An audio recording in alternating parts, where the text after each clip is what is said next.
How can you allow so many people مسلح جتھے کہ وہ عدالتوں میں گھس جائیں؟ کسی کے باپ کا ملک ہے یہ کہ پی ٹی آئی ڈکٹیٹ کراتی ہے فیصلے. جوڈیشل کمپلیکس میں کیا ہوا؟ ایک دفعہ نہیں 2 بار. اسلام آباد ہائی کورٹ میں کیا ہوا؟ ایک دفعہ نہیں 2 بار. لاہور ہائی کورٹ میں 3 بار کیا ہوا؟ یہ نظر نہیں آتا کسی کو؟ اندھے ہیں کیا؟ جو بندیال صاحب ہیں اب وہ اپنے کیریئر کے اختتام کی طرف رواں دواں ہیں، چند مہینے رہ گئے ہیں ان کے، ستمبر میں غالباً وہ ریٹائر ہو جائیں گے. انہیں اپنے پیچھے کوئی نیک نامی ضرور چھوڑ کے جانی چاہیے. اب تک کے فیصلوں میں ان کا رول جو ہے اس کے اوپر سوالیہ نشان میں نے نہیں اٹھائے ہیں، نہ میں جرات کر سکتا ہوں اٹھانے کی، لیکن سوالیہ نشان سوال اٹھ رہے ہیں اور ان کو کانشیس ہونا چاہیے. اگر ان کے ہر فیصلے میں ٹلٹ نظر آئے گی تو آج کی مثال اگر آپ کو میں دوں، میں عدالت کا نام لینا نہیں چاہتا ہوں، لیکن ایک عدالت نے یہ کہا کہ آپ ہمارے پاس کیوں آئے ہیں جمپ کر کے پہلی سٹیج؟ تو میں نے کہا لے بھی آج کوئی فیصلہ غضبناک آنے والا ہے. پتہ چلا 7 کیسز میں ضمانت ہوگی. اس پہ ہم نے بات کرنی ہے ابھی، ٹھیک ہے، تو اس کے اوپر تفصیل سے بات کریں گے. لیکن اگر یہ امیج بنے گا ججز کا، میں نے پہلے بھی کہا پھر بات مجھے دہرانی پڑتی ہے، اگر سپریم کورٹ کی لاہور رجسٹری بیٹھ کے انتظار کرے گی کہ پٹیشن تیار ہو رہی ہے ہم نے ریسیو کرنی ہے، اگر دیواریں پھلانگ کے آنے والوں کو کوئی پوچھے گا نہیں، تو ایک تاثر یہ ابھرا کہ پی ٹی آئی ڈکٹیٹ کراتی ہے فیصلے اور ان کی مرضی اور منشا کے مطابق فیصلے آتے ہیں. میں لاہور ہائی کورٹ کی مثال دوں آپ کو، جس کو 2.5 دن تک ٹانگے رکھا خان صاحب نے. اب آ رہے ہیں 2 گھنٹے میں آ رہے ہیں، 3 گھنٹے میں آ رہے ہیں، 4 گھنٹے میں آ رہے ہیں، شام تک آ جائیں، رات تک آ جائیں، اگلے دن صبح آ جائیں، اگلے دن دوپہر کو آ جائیں. آپ نے دیکھا تھا نا تماشا کو. تو کیا احترام رہ جائے گا عدالتوں کا اگر یہ ہونا ہے. دوسری بات یہ، جہاں عدالتوں پر مجھے ذاتی طور پر سخت اعتراض ہے، مجھے نہیں لگتا کہ انہوں نے کوئی ایسی اینک پہنی ہوئی ہے جس سے ان کو نظر نہیں آتا ہے. جوڈیشل کمپلیکس میں کیا ہوا؟ ایک دفعہ نہیں 2 بار.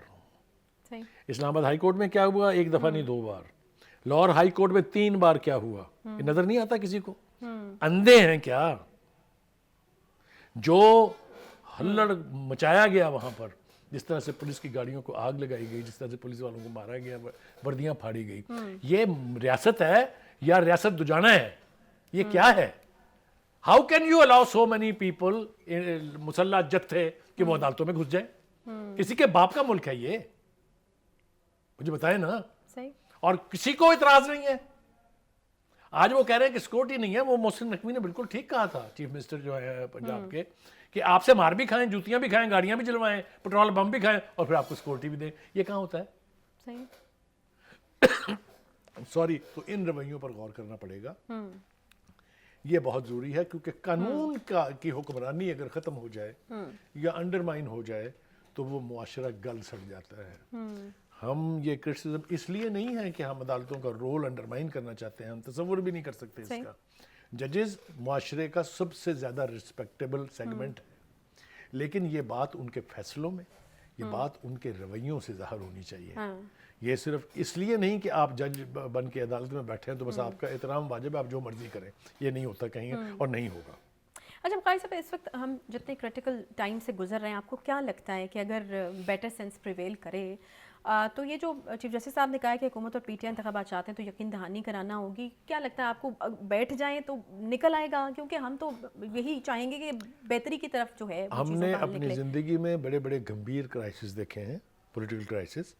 پی این اے کا اور بھٹو صاحب کا کرائسس بڑا ڈیپ تھا. ہم نے آئی جے آئی کا کرائسس دیکھا، ہم نے اے آر ڈی کی موومنٹ دیکھی، ہم نے ایم آر ڈی کی موومنٹ دیکھی. ہم نے بہت سے ٹرموائلز دیکھے ہیں، پولیٹیکل ٹرموائلز، اور بہت ساری خوفناک صورتحال دیکھی. 3 ملٹری ڈکٹیٹرشپس دیکھی ہم نے، جن کو الٹیمیٹلی گھر بھیجا پولیٹیشنز نے. لیکن اس طرح کے حالات کبھی نہیں ہوئے.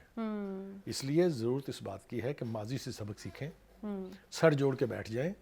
سیاستدان ہیں جنہوں نے ریاست کے امور کو چلانا ہے، اپنی لگام، اپنے کان کسی دوسرے کے ہاتھ میں نہ دیں. اور اس کے لیے اپوزیشن اور کو ایک پیج پر آنا ہوگا. اگر نہ آئے تو پلے ملک کے بھی کچھ نہیں رہے گا، لیکن پلے ان کے بھی کچھ نہیں رہے گا. اچھا، بڑا ویسے ایک انٹرسٹنگ سوال میرے ذہن میں آ رہا ہے، وہ میں بریک سے آ کے پوچھتی ہوں، بیکاز بریک کا جو ہے وہ وقت ہو گیا ہے، کہ خان صاحب کو یقیناً کوئی چیز تو رکے ہوئے ہے جس کی وجہ سے وہ میز پر آ کر بیٹھنے کو نہیں دے رہے. ملک جو ہے وہ داؤ پر لگا ہوا ہے. اس وقت ہمارے جو حالات ہیں بالکل ہم دیکھ رہے ہیں.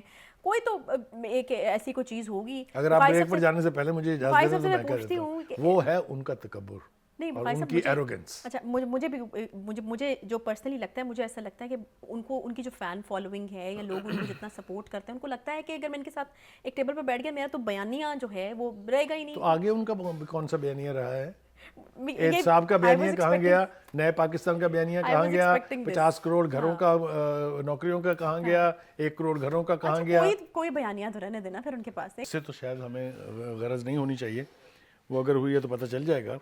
لیکن ہم اپنے پروگراموں میں ایک بات کرتے رہے ہیں جوڈیشل ایکٹیویزم کے حوالے سے. اگر آپ کو یاد ہو کئی دفعہ ہم نے یہ بات کی ہے، لیکن ہمیں موقع نہیں مل سکا بیکاز آف دا پریشر کہ ہم اس کی اپنے ناظرین کے ساتھ تفصیل شیئر کر سکیں. لیکن آج جو یہ فیصلہ تفصیلی جاری ہوا ہے 2 ججز کا، اور جو اس کے اندر باتیں سامنے آئی ہیں، اس کے حوالے سے اب یہ بات کرنا بہت ضروری ہو جائے گا. لیکن اس سے پہلے کہ ہم اس بات چیت کو آگے بڑھائیں، جو آج ہوا ہے سپریم کورٹ میں، اس کی بات آپ نے کر دی ہے، تھوڑا سا اس کی وضاحت کی ضرورت ہے. ایک بات تو یہ ہے کہ آئین یہ کہتا ہے کہ انڈیپینڈنٹ فیئر فری الیکشن کروانا الیکشن کمیشن کی ذمہ داری ہے. الیکشن کمیشن کے پاس یہ اختیار ہے کہ وہ زمینی حقائق کو دیکھتے ہوئے مناسب تاریخ کا اعلان کرے. سپریم کورٹ نے اپنے پچھلے فیصلے میں یہ کہا تھا کہ آپ کم سے کم تاخیر کر کے الیکشن کرانے کو یقینی بنائیں. میرے خیال سے اگر ہم اس اعتبار سے اس پوری صورتحال کو دیکھیں تو پھر الیکشن کمیشن جو کر رہا ہے وہ ہمیں دکھائی دیتا ہے کہ وہ ٹھیک کر رہا ہے. لیکن جو پی ٹی آئی کے مطالبات ہیں ان کا تو خیال یہ تھا کہ جب وہ حکومت سے باہر ہوئے تھے اگلے دن ہی الیکشن ہو جانے چاہیے تھے، کیونکہ اس کے بعد سے ہر روز کی بنیاد پر الیکشن کی رٹ لگی ہوئی ہے. خان صاحب اپنی تقریروں میں باز نہیں آتے، ان کے حواری جو ہیں وہ ان کی انڈورسمنٹ سے باز نہیں آتے، روک ہی نہیں سکتا کوئی ان کو، آپ کو پتہ ہے. تو الیکشن کھیل رہے ہیں. پھر ایک ایسی سٹیج آئی جب 2 اسمبلیوں کے الیکشن پہلے ہو رہے ہیں، 2 کے بعد میں ہوں گے، دونوں میں ایک جگہ کوئی ایک خاص حکومت ہوگی، اس کے ہوتے ہوئے کیسے نیشنل اسمبلی کے انتخابات جو ہیں وہ فیئر اینڈ فری ہوں گے، یہ بھی بہت بڑا سوالیہ نشان تھا. میرے خیال سے جو الیکشن کمیشن ہے اس کی بات، چونکہ وہ انڈیپینڈنٹ کانسٹیٹیوشنل انسٹیٹیوشن ہے، اس کی ایکسکلوسیولی ذمہ داری ہے الیکشن کا انعقاد، اس کا فری اور فیئر ہونا. لہٰذا آئین ہی یہ کہتا ہے کہ جب وہ الیکشن کمیشن انٹرم گورنمنٹس بنا دیں گے، الیکشن کی ڈیٹ دے دیں گے، تو تمام حکومتیں اس کے زیر اثر آ جائیں گی. He will be the man calling the shots, chief election commission. ٹھیک ہے، اگر یہ صورتحال ہونی ہے تو پھر اس کے اوپر فیصلے امپوز نہیں کیے جا سکتے. اب کل پھر انہوں نے ڈیٹ دے دی، کل دوبارہ پھر اس کے اوپر ہیئرنگ ہوگی. لیکن میرے خیال سے آج جو فیصلہ آیا ہے اس نے بہت ساری چیزوں کے اوپر سے پردہ ہٹا دیا ہے، بہت ساری ایمبیگوٹیز جو ہیں اس کو ظاہر کر دیا ہے، بہت ساری جو ان بلٹ خرابیاں ہیں، چاہے وہ سپریم کورٹ ہے، چاہے وہ آئینی پروویژنز ہیں، اس کی طرف نشاندہی کی ہے. اور میں ایمانداری سے یہ سمجھتا ہوں کہ اب یہ وقت آ گیا ہے کہ پارلیمنٹ جو ہے اس صورتحال کا فائدہ اٹھاتے ہوئے جو اقدامات اس کو کرنے ہیں، جس کی تفصیل میں ابھی تھوڑی دیر میں آپ کے ساتھ شیئر کروں گا، وہ کرے.